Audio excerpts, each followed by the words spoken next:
কর্মকর্তাদের চাপের মুখে শেষ পর্যন্ত বাংলাদেশ ব্যাংকের 2 ডেপুটি গভর্নর ও আর্থিক গোয়েন্দা ইউনিটের প্রধান পদত্যাগ করলেন। কেন্দ্রীয় ব্যাংকের উপদেষ্টা গভর্নর বরাবর পদত্যাগপত্র জমা দিয়েছেন তারা। সোমবার 12 আগস্ট তাদের পদত্যাগপত্র থেকে বাংলা নিউজ বিষয়টি সম্পর্কে নিশ্চিত হন।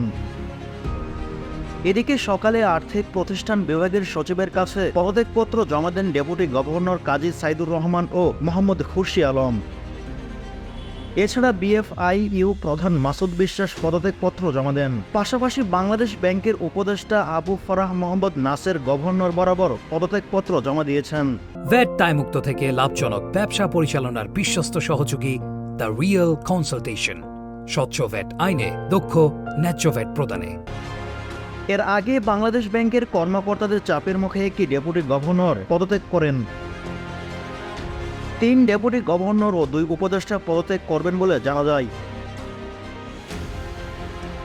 রোববার অর্থ মন্ত্রণালয়ের আর্থিক প্রতিষ্ঠান বিভাগ এক নির্দেশনায় 4 ডেপুটি গভর্নরকে নতুন গভর্নর নিয়োগের আগ পর্যন্ত স্ব দায়িত্ব পালন করে যাওয়ার জন্য নির্দেশ দেন।